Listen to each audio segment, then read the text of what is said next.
Namaste. Namaste. Such a unique word, right? I think for Indians, it's not just a word, it's an emotion, a warm gesture of greeting someone. We join both our palms, bow our heads down, and greet Namaste. Have you ever wondered the significance of this gesture? Well, there is a scientific reason behind the Namaskar in our culture. Joining both the palms ensures the touching of the tips of our fingers together, which are linked to the pressure points in our eyes, ears, and mind. Thus, pressing them together helps us remember the person for a long time. It also conveys that we bow down to the divine within someone. Interesting, isn't it? There are so many such Indian traditions and cultures which have a deep logic behind it, but we are unaware about the same.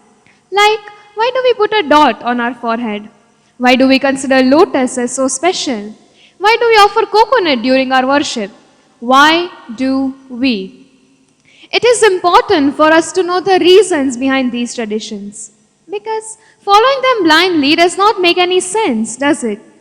So let's start with a tilak or bindi, which is a great representation of our culture.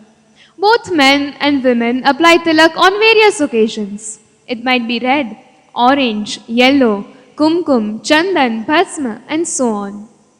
The tilak covers the spot between our eyebrows, which is a seat of memory and thinking. Our body emanates energy in the form of electromagnetic waves, especially the spot between our eyebrows. Hence, a tilak covering the spot helps us cool down our forehead and prevents energy loss.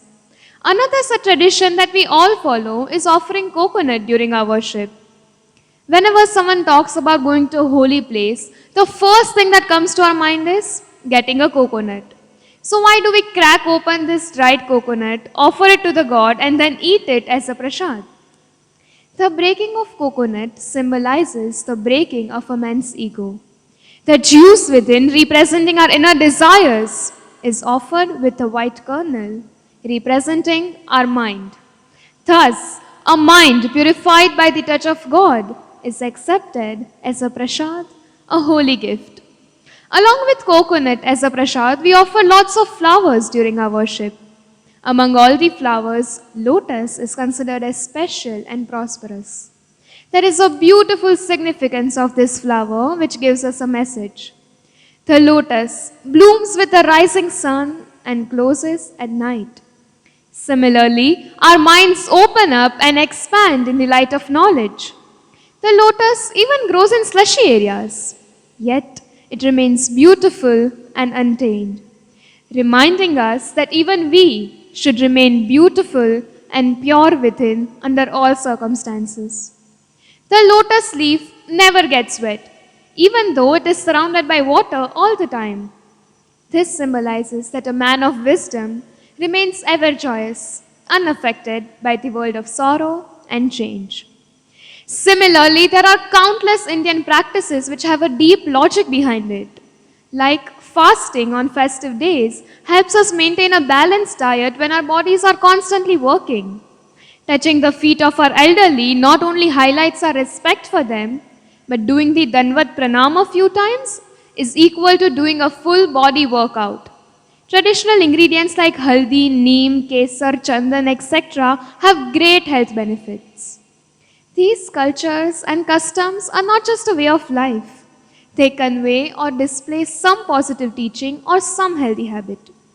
People nowadays, especially the new generations, have started doubting them, criticizing them, or even insulting them. It is okay to be modernized, but leaving these traditions behind is not. Because they aren't meaningless or unimportant, they do add values to our life. Hence, the next time you think of following such a tradition and you wonder its significance, just ask yourself, why do we? Thank you.